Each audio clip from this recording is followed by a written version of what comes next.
हाथों के लकीरों पर मच जाए गालिब, हाथों के लकीरों पर मच जाए गालिब, किस्मत तो उनकी भी होते जिनके हाथ नहीं होते। Hi guys, welcome all of you, और आपका अपना दोस्त एआर सर। उम्मीद करते दोस्तों आप लोग बिल्कुल मस्त होंगे। आज मैं फिर वास्तविक संख्या का चौथा वीडियो, चौथा लेक्चर लेकर आया हूँ, और आज हम लोग संख्या के बारे में अभी के वीडियो में कंप्लीट कर लेंगे। फिर हम लोग क्वेश्चन आंसर पे चलेंगे, बेहतर अंदाज में झूम झूम कर गा कर मैथमेटिक्स को पढ़ेंगे। ऐसा कि समझो ना, वो आपके दिमाग में सीधा जाकर लगेगा, वो चिपक जाएगा, और वो चिपकेगा मैथमेटिक्स मेरा तो कहीं नहीं, सीधा बोर्ड में ही उखड़ेगा और निखार दोगे पकड़ करके। चलिए दोस्तों, अपरिमेय संख्या आपके स्क्रीन पे दिखाई दे रहा होगा। अपरिमेय संख्या क्या है? वैसा संख्या जिसे पिवटे क्यू के रूप में नहीं लिखा जा सकता, उसको हम लोग अपरिमेय संख्या कहते हैं। यानी कि एक की पहचान करना चाहिए इंसान को। इसकी पहचान करना क्या है, इसकी पहचान कैसे, पहले आप लोग ये देखिए कि रूट के अंदर की वह संख्या जो पूर्णवर्ग ना हो, जो पूर्णवर्ग ना हो वह अपरिमेय संख्या होगा। वह अपरिमेय संख्या होगा। क्या होगा? रूट के अंदर वह संख्या जो पूर्णवर्ग ना हो, यानी रूट के अंदर वह संख्या जो पूर्णवर्ग ना हो वो अपरिमेय संख्या होगा। अब क्या है ये रूट के अंदर, ये बात समझे। यानी कि रूट के अंदर कोई भी संख्या लिए, अगर इसका वर्गमूल 7 लिए, मान ली इसका पूर्ण वर्ग रहता, पूरा वर्गमूल निकल, यानी दशमलव वगैरह में नहीं निकलता, सीधा सीधे निकल जाता, तो यह परिमेय होता। अगर इसका वर्गमूल पूरा नहीं निकलेगा तो ये क्या होगा? अपरिमेय होगा। अगर पूरा निकल गया तो परिमेय, और नहीं निकला तो क्या हो जाएगा?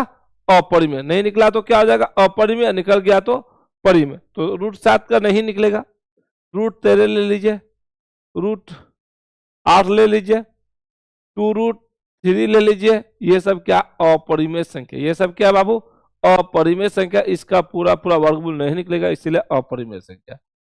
अगर आप देखिएगा, अगर संख्या बदलता हुआ रहेगा, संख्या क्या होगा? यदि सीधा समझ लीजिए आप लोग, अगर संख्या बदलता हुआ रहेगा, संख्या क्या होगा? बदलता हुआ रहेगा। जैसे 1.002 002, फिर 0.00002 डॉट कर दे, तो ये स्थिति में डॉट तो आगे में हैवे करे, लेकिन देखिए संख्या किस तरह चेंज हो रहा है, संख्या चेंज हो रहा ना, तो इसीलिए कैसा है? अपरिमेय संख्या। क्या है?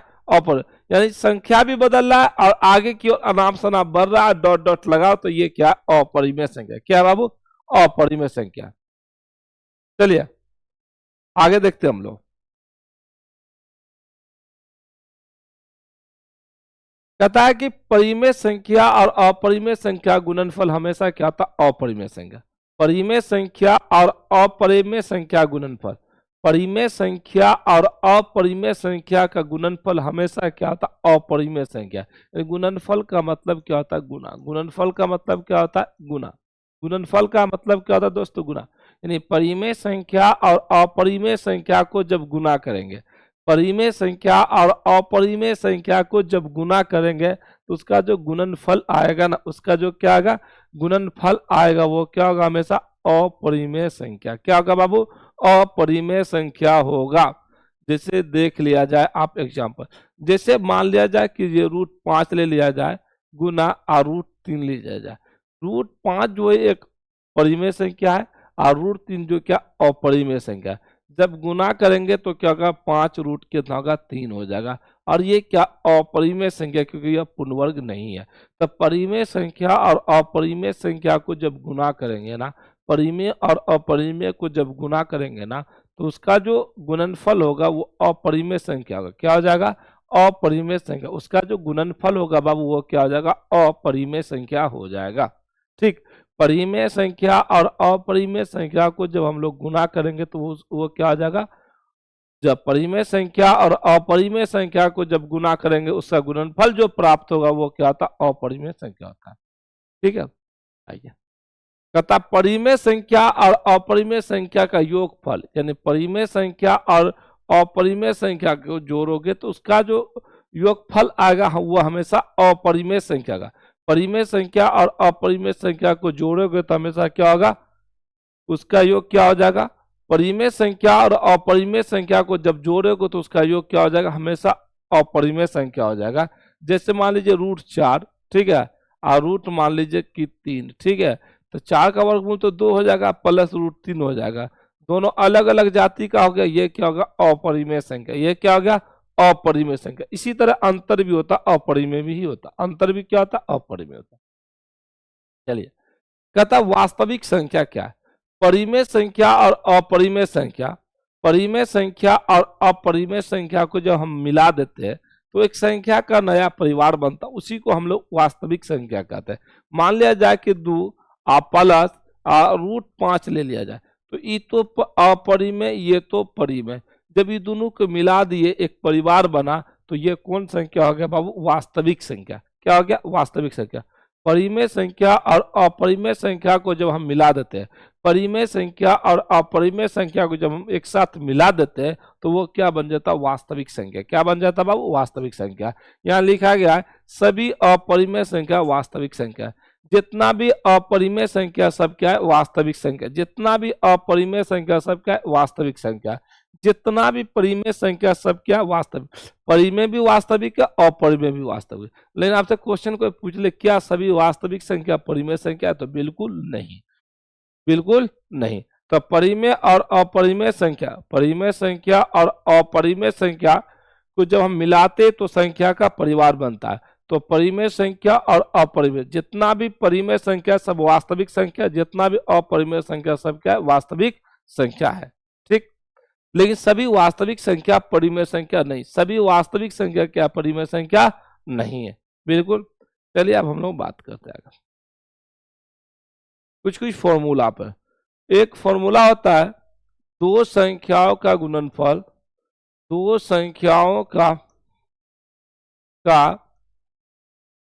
गुणनफल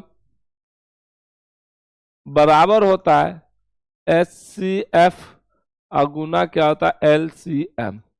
दो संख्याओं का गुणनफल बराबर होता है HCF और गुना LCM। दो संख्याओं का गुणनफल बराबर होता है HCF गुना LCM। अब दो संख्या कोई भी हो सकता है बाबू, देखो गुणनफल का मतलब गुना होता और दो संख्या का मतलब कोई दो संख्या हो सकता है, ठीक है ना। अब दो संख्या मान लिया जाए कि एक पहली संख्या एक दूसरी संख्या, यहाँ पर अगर मान लिया जाए HCF का मान निकालना तो LCM गुना में इधर क्या होगा, भाग में हो जाएगा। क्या हो जाएगा, भाग में हो जाएगा। या ऐसे भी लिख सकते दो संख्या का गुणनफल, मान लो कि पहली संख्या गुना दूसरी संख्या बराबर क्या HCF और गुना क्या होगा LCM। अब इसमें तुम किसी एक का मान ज्ञात कर सकते हो। अगर मान लिया जाए कि पहली संख्या का मान ज्ञात करना तो दूसरी संख्या गुना में उधर जाके भाग हो जाएगा, तो यानी कि पहली संख्या बराबर हो जाएगा बाबू, पहली संख्या बराबर होगा कि HCF गुना LCM, HCF गुना क्या होगा LCM बट्टे दूसरी संख्या निकल गया। ठीक, इसी तरह जिसको निकालना है उसको छोड़ के जो गुना में इधर लाकर भाग कर देंगे आपका मान निकल जाएगा। ये तो आपका क्लियर, कोई दिक्कत नहीं, कोई दिक्कत नहीं हो सकता, ठीक है। तो दो संख्याओं का गुणनफल बराबर होता है HCF गुना क्या होता है LCM होता है। चलिए दोस्तों, ये चैप्टर में फॉर्मूला वगैरह बहुत कम है, ठीक है ना। ये चैप्टर में जो फॉर्मूला वगैरह दोस्त इसमें बहुत कम फॉर्मूला है, जिसमें ज्यादा फॉर्मूला वगैरह नहीं, डिफिनेशन याद रहना चाहिए, उस पर आधारित क्वेश्चन होना चाहिए, यही हो ठीक है ना दोस्तों। तो इस पे बहुत सारे कमी आपको क्या है कि सवाल बनने को मिलेगा, और इसमें इस चैप्टर से लगभग आपको 20 मार्क का पूछ लेगा, और 20 मार्क पे अगर आप मेहनत कर लेना तो 20 मार्क आ ही जाएगा। आज समझिए जिस दिन 20 मार्क आ गया ना एक चैप्टर से, समझे आप मैथ में 100% ला सकते हैं मार्क।